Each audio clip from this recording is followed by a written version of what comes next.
জন্য এমন একটি আমি টুলস নিয়ে হাজির হলাম, বিশেষ করে প্রবাসী ভাইদের জন্য। এই টুলস এর মাধ্যমে আপনি খুব সহজে রেমিটেন্স পাঠানোর আগে আপনি খুব সহজেই ক্যালকুলেট করতে পারেন।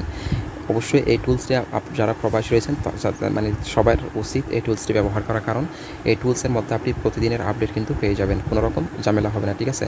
তো এই রেমিটেন্স ক্যালকুলেটরটি ব্যবহার করার জন্য আপনাকে যে কাজটি করতে হবে, যে ভিডিওটি দেখতেছেন সেই ভিডিওর কমেন্ট বক্সে আপনি এই টুলসের লিঙ্কটি পেয়ে যাবেন। তো এখানে আসার পর আপনাকে যে কাজটি করতে হবে, একটু নিচে আসবেন। নিচে আসার পর এখানে রেমিটেন্স ক্যালকুলেটর দেখতে পাচ্ছেন এবং টাকা পাঠানোর পরিমাণ দেখতে পাচ্ছেন। ধরুন আপনি সৌদি আরবে থাকেন বা আপনি আমেরিকাতে থাকেন, যে দেশে থাকেন সেই দেশের অ্যামাউন্টটি এখানে সিলেক্ট করবেন। ধরুন আমি 50 সিলেক্ট করলাম। এরপর এটি কি ডলার বা যে কারেন্সি রয়েছে আপনি যে দেশে থাকেন এখানে ক্লিক করে আপনি ডলার হলে ডলারে ক্লিক করবেন, রিয়াল হলে রিয়াল, দেরহাম হলে দেরহাম, এবং ইউরো হলে ইউরো, পাউন্ড হলে এবং রিঙ্গিত হলে রিঙ্গিত, ঠিক আছে?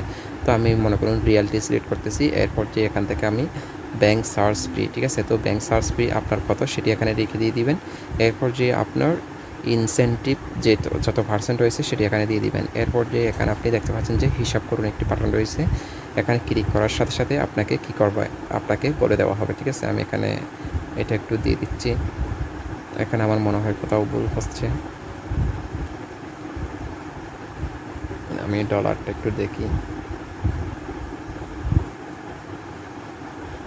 আচ্ছা যাই হোক, এখানে আমার ভুল হচ্ছে, আমি হয়তো কোনো কিছু বুঝতেছি না। এখানে ব্যাঙ্কিং সার্চ ফি এটি কি এটি বুঝতেছি না, এবং ইনসেন্টাইভ এটি কি এটি বুঝতেছি না। আপনারা এটি যদি বুঝেন তাহলে এটি দিয়ে দেবেন। এরপর হিসাব করুন বাটনে ক্লিক করার সাথে সাথে আপনাদেরকে একটি সুন্দরভাবে হিসাব করে দেওয়া হবে। এছাড়াও এটি কীভাবে ব্যবহার করতে হয় এখানে সবগুলো ডিটেলস দেওয়া রয়েছে, আপনি এগুলো দেখেও আপনি খুব সহজেই কী করতে পারবেন, আপনি রেমিটেন্স এর টাকা ক্যালকুলেট করতে পারবেন।